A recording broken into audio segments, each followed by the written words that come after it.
गेल्या काही वर्षांमध्ये ठाणे शहराच्या भौगोलिक विस्तारात आणि जनसंख्येत राजस्थानी समाजाची लोकसंख्या मोठ्या प्रमाणात वाढली आहे.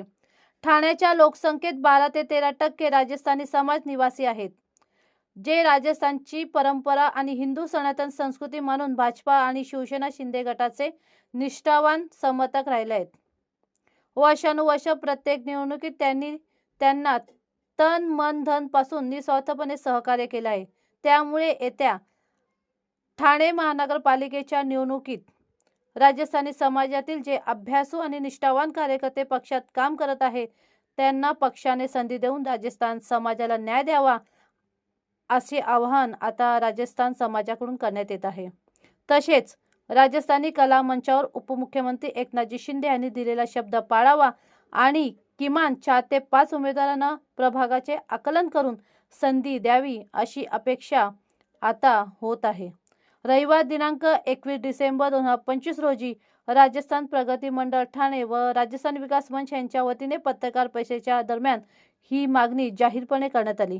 या पत्रकार परिषदेला राजस्थान प्रगती मंडळ ठाणे अध्यक्ष राकेश मोदी, राजस्थान विकास मंचाचे अध्यक्ष कपूर रामावत, विजय सर, प्रदीप गोयंका, विराज सोलंकी, राजेश रावल, मनोहर वैष्णव, इंदिरा वैष्णव, विकिता जैन, कन्हैयालाल देवर्षी इत्यादी पदाधिकारी उपस्थित होते.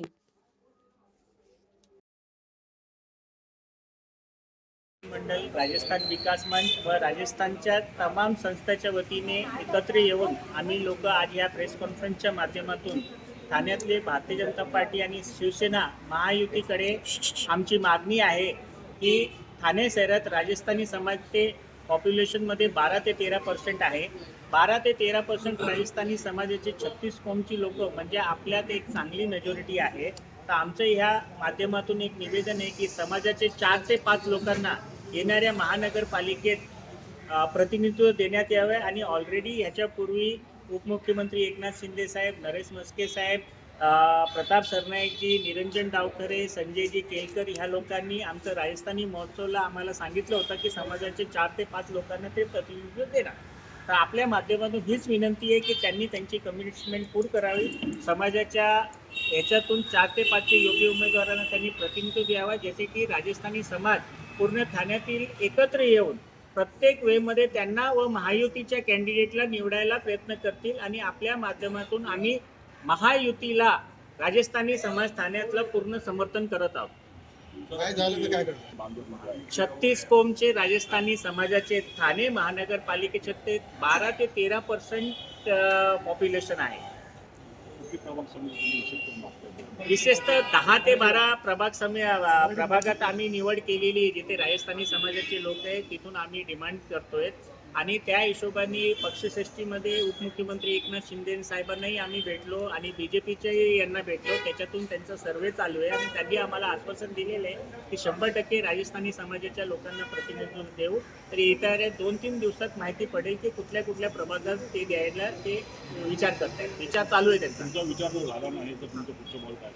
आमचा विचार झाला नाही तर कसं आहे, युती झाल्यानंतर एखाद्या वेळी जर ह्या पक्षांना अशी अडचण असेल की जिथे जिथे त्यांचे कॅन्डिडेट आहे तिथे ऑलरेडी सिटिंग कॉर्पोरेट आहे, तिथे कॅन्डिडेट द्यायला त्यांना अडचण येत असेल, तर आमची तर पहिली मागणी हीच असेल की तिथे कसंही करून ॲडजस्टमेंट करून खांदे पलट करून समाजाच्या लोकांना त्यांनी दिला पाहिजे. कारण ह्याच समाजाच्या लोकांनी पूर्वीच्या वेळेला पण त्यांना नगरसेवक बनवलेलं आहे. तर आता त्यावेळेला त्यांना चान्स भेटलं तर आम्हाला चान्स भेटलं पाहिजे. आणि त्याच्या व्यतिरिक्त जर समजा पुढे अशक्य होत असेल तर येणाऱ्या ऑप्शनमध्ये परिवहन असेल, शिक्षण असेल किंवा बाकीच्या क्षेत्रात किंवा उपमुख्यमंत्री एकनाथ शिंदे साहेबांनी यांच्या गेयामेळावर सांगितलं होते की महामंडळ, आणि असं करून आमच्याकडे 200 असे ठिकाणं आहेत जिथे समाजाच्या लोकांना आपण प्रतिनिधित्व देऊ शकतो. तर इथे सर पहिली गोष्ट तर आमची डिमांड आहे की आम्हाला महानगरपालिकेच्या इलेक्शनला प्रतिनिधित्व दिलं पाहिजे. जर ते शक्य होत नसेल तर त्याच्यावरती नंतर त्यांच्याकडून काय उत्तर येतो त्या हिशोबाने समाज परत एक मीटिंग घेऊन पुढची दिशा ठरवेल. साहेब, युती जर झाली नाही तर काय करणार? युती झाली नाही तर भारतीय जनता पार्टी आणि शिवसेना जिथे जिथे त्यांनी आम्हाला उमेदवारी देणार तिथे तिथे त्या त्या उमेदवाराचा आम्ही प्रचार करून त्याला निवडून आणण्याचा प्रयत्न करणार. तर सर तुमचा समाज म्हणजे हा व्यवसाय नाही, व्यावसायिक समाज नाहीये. समाजांनी त्यांच्या विषयातून तन मन धननी सहयोग करून लोकांना मतदानासाठी किंवा राजकारणात आणलेले आहे. पण आता गेल्या 10 वर्षापासून राजस्थानी समाजाचे बरेचसे असे लोक आहेत जे राजकारणात सक्रिय आहे. राजकारण म्हणजे पहिले शिवसेना कसे सांगतात 80% समाजकारण 20% राजकारण, तर अहो आम्ही 90% समाजकार्य करतो, 10%च राजकारण करतो. तर बाळासाहेबांची त्या शिकवणी आम्हाला सगळ्यात जास्त प्रतिनिधित्व भेटलं पाहिजे, कारण 90% आम्ही समाजकार्य करतो आणि 10% राजकारण करतो.